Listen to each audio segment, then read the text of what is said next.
इस दुनिया का सबसे बड़ा सच है मृत्यु। और अगर इसी मृत्यु के ऊपर कोई भविष्यवाणी कर दे तो आप क्या बोलेंगे? जरा सोचिए, आपके सामने कोई आता है और आपको देखकर यह कह देता है कि आपकी मृत्यु एक पर्टिकुलर चीज की वजह से होगी, और एक्चुअल में आप उस पर्टिकुलर चीज से बहुत ज्यादा प्यार करते हैं, बहुत बहुत बहुत ज्यादा प्यार करते हैं। तो ऐसी सिचुएशन में आप इस दुनिया में कैसे जिएंगे दोस्तों?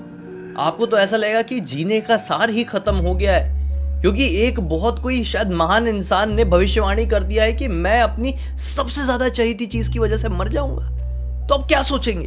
नहीं, अभी फिलहाल ये मत सोचिए कि ब्लडी सत्य का आज का ये एपिसोड खौफनाक नहीं होगा। भाई, आज का ये एपिसोड इतना ज्यादा डरावना है ना कि आपके पूरे चिल्स शरीर में दौड़ा देगा। कहानी को अंत तक सुनिए। संजय नाम के लड़के की ये कहानी है। पुणे में रहने वाला ये लड़का बचपन से ही कार्स के प्रति काफी ज्यादा अट्रैक्टेड था। हर बच्चों को बचपन में एक अलग अलग तरह का शौक होता है। मुझे था ट्रम्प कार्ड्स का। मैं रेसलर्स के, WWE वाले रेसलर्स के ट्रम्प कार्ड इकट्ठे करता था, उनके टैटूज लगाता था। ये सारी चीजों का मुझे शौक था। किसी बच्चे को बाइक का होता है, किसी बच्चे को कार का। तो संजय ऐसा था कि इसे कार्स का बहुत शौक था और अपने दोस्तों से केवल कार्स की ही बातें करता था, कार्स की ही फोटोज देखता रहता था और छोटी छोटी कार्स की ढेर सारी कलेक्शन रखता था। एक दिन इनके घर पे इनके फैमिली के गुरुजी आते हैं, जिन्होंने पहली बार इस लड़के को देखे। उम्र रही होगी इस वक्त संजय की लगभग 12 साल की, और गुरुजी इस लड़के को देखकर कह देते, उस वक्त भी संजय कार से ही खेल रहा था, कि इस लड़के की मृत्यु कार की वजह से ही होगी भविष्य में। इसे कार से हमेशा हमेशा दूर रखना। संजय जैसे ही गुरुजी की ये बात सुनता है, उसका दिल टूट जाता है। गुरुजी जाते हैं और संजय उल्टा सीधा कहना शुरू कर देता है। बच्चा तो था, नहीं जानता था। संजय ने ये बात अपने दिल में नहीं बैठाया, लेकिन उसके पेरेंट्स ने बैठा लिए। वेल्दी फैमिली वाले थे, लेकिन उन लोगों के पास उस समय कार भी थी, एक सिंपल सी कार थी। जैसे ही गुरुजी ने यह भविष्यवाणी की, तुरंत कार बेच दी गई 4-5 दिन के अंदर ही। संजय को बहुत बुरा लगा। संजय के मन से ये बात कभी निकली नहीं, लेकिन ये बात पर विश्वास भी नहीं किया। घर वाले करने लगे। समय बीता, संजय बड़ा हुआ और अब घर वालों से रिक्वेस्ट किया, जिद किया कि कार खरीदिए, कार खरीदिए, लेकिन घर वालों ने कार नहीं खरीदवाया। संजय जब और बड़ा हो गया तो घर वाले यही कहे कि यार कोई कार वार खरीदने की जरूरत नहीं है। कभी कार खरीदने नहीं दी, क्योंकि पंडित जी की वो भविष्यवाणी इनके दिमाग में बैठी हुई थी। फिर संजय लगभग 26-27 साल का हो गया और लाइफ में वेल सेटल्ड हो चुका। अच्छे खासे पैसे इकट्ठा कर लिए और हमेशा से सोचता था कि कार तो खरीदूंगा, घर वाले परमिशन दे या ना दे। खैर, अब वो पुणे से हट के मुंबई में रहने लगा था, अपनी फैमिली से बिल्कुल अलग, क्योंकि मुंबई में उसका जॉब था। अकेला रहता था।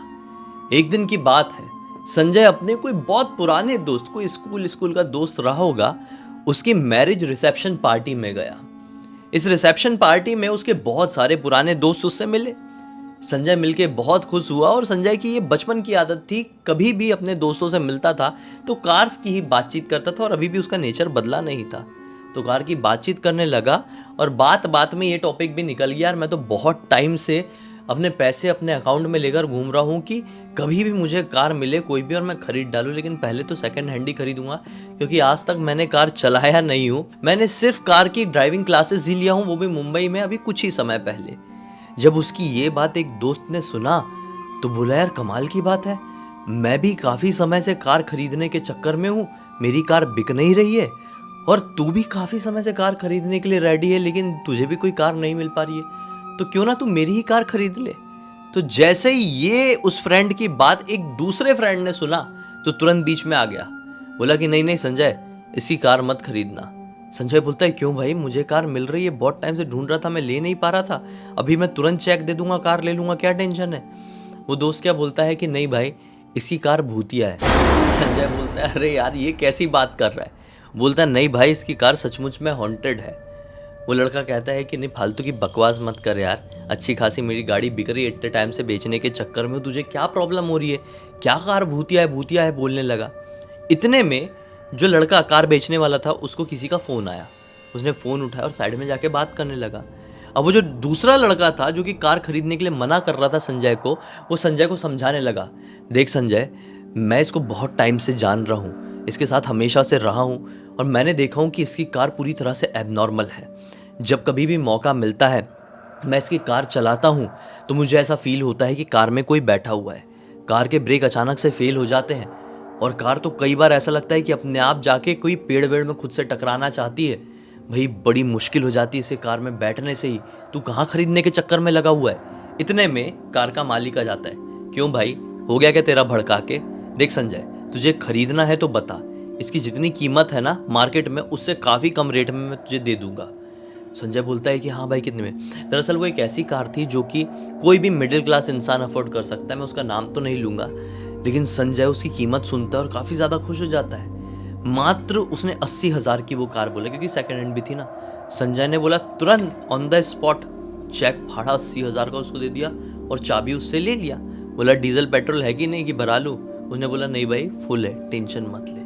यहाँ पे कार की डील संजय ने लॉक कर दिया और आज लाइफ में पहली बार संजय के हाथ में कार की चाबी आई। वो बहुत बहुत ज़्यादा खुश हो गया। अब सब पार्टी वार्टी कंप्लीट हुई। संजय ने बोला मैं निकलता हूँ। मुंबई के थोड़े आउटर इलाके में ये पार्टी थी। अब तो लौटकर संजय को अपनी कार से ही घर को आना था। अब जब संजय लौटने लगा तो एक दोस्त उसका मिल गया उसको। बोला कि भाई नई नई कार खरीदा है, अब कहाँ अलग अलग जाएंगे, चल मैं भी तेरे कार में तेरे साथ ही चलता हूँ, तेरी ड्राइविंग भी देख ही लूंगा। संजय बोलता है अरे भाई कोई टेंशन वाली बात है क्या, आ बैठ, साथ में चलेंगे, वैसे भी तेरा घर मेरे घर से थोड़े पहले ही पड़ता है। ऐसे बोल के उसने अपने उस फ्रेंड को भी गाड़ी में बैठा लिया। अब ये दोनों कार से आगे बढ़ने लगे, बातचीत करते हुए। सब कुछ नॉर्मल था, लेकिन कुछ ही देर बाद बारिश शुरू हो गई। बारिश शुरू होने के बाद नज़ारा काफ़ी ज़्यादा चेंज हो गया। मतलब जितना भी अभी सड़क में गाड़ियाँ चल रही थी, हाईवे का इलाका था, वो सारी दिखना बंद हो गई और बाहर का विजन तो बहुत ही डाउन हो गया। इसने कार की स्पीड काफ़ी स्लो कर दिया और अपने दोस्त के साथ थोड़ी बातचीत करते हुए आगे बढ़ने लगा कि यार देख ना, कैसी कैसी बात कर रहे थे कार को लेकर कि ये कार कैसी भूतिया है। देख जब से मैंने लिया हूँ मेरा मन तो काफ़ी ज़्यादा हैप्पी हैप्पी फील कर रहा है। और तुझे भी लगा है क्या कार ये कोई भूतिया? और कार भूतिया हो सकती है क्या? मतलब लोग तो कुछ भी बात करते हैं यार। ये दोनों तो इतने अच्छे दोस्त थे हमेशा से, एक दूसरे से जलने लगे कि ऐसी ऐसी जो बात करने लगे। ऐसी ऐसी इन लोग बात कर रहे हैं और गाड़ी में आगे बढ़े जा रहे हैं। खैर इतने में जो फ्रेंड बाजू में बैठा हुआ था ड्राइवर सीट के, वो संजय को कहता है देख संजय, कोई कुछ भी कहे, लेकिन यार अगर लोग एक बार भी ये बात करते हैं तो मेरा तो ये कहना है कि तू कार को लेकर एक बार मंदिर चले जाना और पूजा करवा देना। एक बार कार की पूजा करवा देगा तो कोई निगेटिविटी होगी तो ऑटोमेटिक हट जाएगी। संजय भी कहता है हाँ हाँ देख लूँगा, कल सुबह भी तो भाई जल्दी जल्दी घर पहुँचे, बहुत ज़्यादा थकान हो गई है। ऐसी ऐसी इन लोगों की बात चली रही और बारिश थोड़ी सी कम हो गई, विजन आने लगा। अब इसने कार की रफ्तार थोड़ी बढ़ाया और साइड में दिखाई दिया इसे एक मंदिर। थोड़ी आगे जाने के बाद एक मंदिर दिखाई दिया, एक पुराना सा मंदिर था। संजय ने वो मंदिर की तरफ थोड़ा ध्यान से देखा और बड़ा हैरान हुआ कि इतनी रात गए भी उस मंदिर के दरवाजे खुले हुए हैं। उसने अपने कार की रफ्तार और बढ़ाया और लगभग 200 मीटर आगे जाने के बाद उसकी नज़र पड़ती है रोड के राइट साइड में ही, जिस साइड में मंदिर था उसी साइड में एक औरत के ऊपर, जो पूरी तरह से बिना कपड़ों की थी, हाथ में एक थाली लेके मंदिर वाले रास्ते में ही जा रही थी। संजय शॉक्ड हो गया। उसके बाल पूरे खुले हुए थे और बारिश में पूरी भीग रही थी और वो थाल लेकर उसी रास्ते में आगे बढ़ रही थी। संजय ने उस लड़की की तरफ देखा और बोला कि देख भाई ये क्या सीन चल रहा है। वो फ्रेंड ने भी देखा, उस फ्रेंड को भी थोड़ा ऑकवर्ड लगा। फ्रेंड बोला कि छोड़ यार, हो सकता है कि कोई डायन वायन होगी, रात के 12 से बाद का समय हो रहा है और ये पूरा सुनसान जंगली इलाका है, जाने दे, अपन को क्या करना है, पीछे तरफ देख भी मत, अपनी गाड़ी सीधे सीधे चलाते रहे, ऐसे सुनसान इलाकों में कांड होते ही रहते हैं। संजय ने भी इग्नोर किया और अपनी गाड़ी बढ़ाने लगा। कुछ ही मिनटों बाद यहाँ से और ये 200-300 मीटर आगे बढ़ा रहा होगा। बारिश अभी भी बाहर हो रही थी। इसको पीछे से किसी औरत की हंसने की आवाज़ सुनाई। ये बड़ा हैरान हुआ कि कार में तो मैं और मेरा फ्रेंड ही है, तो ये औरत पीछे से कैसे हंस रही है। इसने अपने फ्रेंड से कहा कि यार तुझे पीछे से किसी के हंसने की आवाज़ सुनाई दे रही क्या? कार अभी भी चल रही है फिर भी। फ्रेंड बोलता है नहीं, मुझे तो किसी की हंसने की आवाज़ सुनाई नहीं दी। संजय बोलता है यार कार के अंदर कोई तो औरत बैठी हुई है, क्लियर तो हंस रही है, तुझे कैसे सुनाई नहीं दे रहा है? फ्रेंड बोलता है कि नहीं यार मुझे कुछ सुनाई नहीं दे रहा है। वो हंसने की आवाज़ और बढ़ गई। संजय के कान के पास आके कोई फुसफुसाने भी लगा। संजय घबराने लगा। संजय चाहकर भी अपने ब्रेक नहीं लगा पा रहा था, लेकिन संजय ने अपने फ्रेंड से यह नहीं कहा कि ब्रेक नहीं लग रहा है। वरना फ्रेंड घबरा जाता और सिचुएशन बिगड़ जाती। संजय ने कभी तो कहीं से सुना हुआ था कि ब्रेक फेल हो जाए तो गाड़ी कैसे रोक सकते हैं गियर की मदद से। संजय वो कोशिश करने लगा लेकिन गियर भी एकदम फेल से समझ में आए। इसने कुछ रिएक्ट नहीं किया। इसके मन में यह फीलिंग आ गई कि कार में कुछ तो गड़बड़ है। इसने हनुमान चालीसा पढ़ना शुरू कर दिया। ये हनुमान चालीसा पढ़ रहा है और फ्रेंड बोल रहा है कि तुझे हो क्या गया है। संजय बोलता है कि तू चुप रह, मुझे हनुमान चालीसा पढ़ने दे। वो औरत बार बार हंस रही है मेरे कान के पास आके, मुझे बहुत डर लग रहा है। जब हनुमान चालीसा पूरी कंप्लीट हो गई तब भी वो पीछे से हंसने की आवाज चुप नहीं हुई। तो इसने देखा कि हाँ उसमें टेप था और उसमें हनुमान चालीसा प्ले कर दिया, मोबाइल कनेक्ट कर दिया। अब वो हंसने की आवाज रोने में कन्वर्ट हो गई। ये फ्रेंड बड़ा ध्यान से देख रहा है कि ये संजय इस तरह का रिएक्ट क्यों कर रहा है। फ्रेंड बोलता कि भाई एक काम कर, मुझे गाड़ी चलाने दे। उससे पहले ही दोनों अपनी जो स्टीयरिंग थे उसको छोड़ के कान में हाथ लगा के बोलता है कि बस चुप करो और मत रो, मुझे बहुत ज्यादा अजीब लग रहा है। फ्रेंड देख के शॉक्ड हो गया कि संजय तू अब गाड़ी रोक दे। संजय बोलता है मैं कैसे रोकूं यार, गाड़ी के ब्रेक फेल हो चुके हैं। फ्रेंड का दिमाग फट जाता है। फ्रेंड कुछ बोल पाता उससे पहले ही संजय वो पीछे के मिरर को सेट करके पीछे की तरफ क्या मालूम क्या देखता है, चिल्लाता है कि कौन है तू। जैसे उसने ये चिल्लाया कार का बैलेंस पूरा बिगड़ा और कार गई और एक पेड़ था बड़ा सा, उसमें बहुत खतरनाक टक्कर मारी। बस दोनों बेहोश हो गए। इसके बाद कुछ घंटों बाद उस लड़के की आंखें खुली हॉस्पिटल में। घबराया हुआ था, ज्यादा कुछ चोटें नहीं आई हुई थी। उसने तुरंत उठा और संजय के बारे में पूछा। डॉक्टर्स ने बताया कि आपके साथ जो लड़का था वो अब इस दुनिया में नहीं रहा। उसे बहुत बहुत ज्यादा दुख हुआ। एक एक चीज उसे पिछली रात की याद थी, उसकी जहन में पूरी तरीके से ताज़ा थी। उसके फैमिली वाले और कुछ रिलेटिव आए हुए थे। उसने हॉस्पिटल से डिस्चार्ज लिया और तुरंत ही अपने उस फ्रेंड के घर गया जिससे कार संजय ने खरीदा था। ये लोग आपस में फ्रेंड ही थे ना, कुछ हाय हेलो वाले थे, कुछ क्लोज फ्रेंड थे, लेकिन ये लोग फ्रेंड ही थे। ये लोग उस लड़के के पास गया जो एक्चुअल कार का ओनर था। उसने पिछली रात की सारी बातें उस ओनर को बताया और बोला कि भाई देख तू सही सही बता क्या मैटर है उस कार का, क्योंकि अपना वो वाला फ्रेंड भी उस कार के बारे में ये बोल रहा था जब संजय ने तुझसे ये कार खरीदने की बात की थी। तब वो बोलता है भाई मैं तुझे बता रहा हूँ, किसी को बताना मत, कि इस कार में मेरी वाइफ का एक्सीडेंट हुआ था और उसी में उसकी मृत्यु हो गई थी।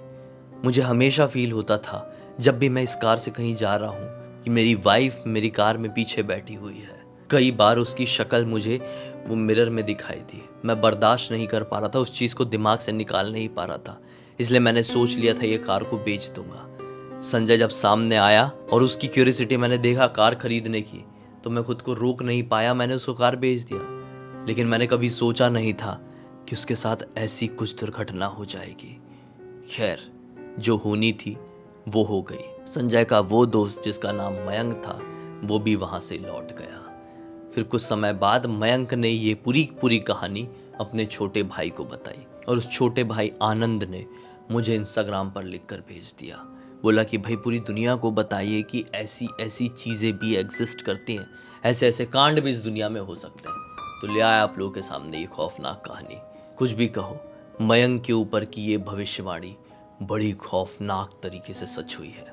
तक इस वीडियो को देख लिए हैं तो लाइक ज़रूर कर देना, चैनल को सब्सक्राइब करके बेल आइकन दबा के ऑल के ऑप्शन में क्लिक करना है, क्योंकि इसी तरह के हैरान कर देने वाले खौफनाक वीडियोस डेली आप लोगों के सामने लेके आता रहता हूँ। इंस्टाग्राम की लिंक इस वीडियो के डिस्क्रिप्शन बॉक्स में मिल जाए, क्लिक करके डायरेक्टली वहाँ पर पहुँच जाना। और इसी तरह की कोई भी कहानी, टॉपिक या जानकारी आप लोग के पास भी है तो लिख भेजना। हो सकता है हमारा अगला वीडियो कल आप लोग के हिसाब से ही बन रहा हो। तो चलिए कल फिर से मिलते हैं, तब तक के लिए बहुत बहुत धन्यवाद। आपका दिन शुभ हो।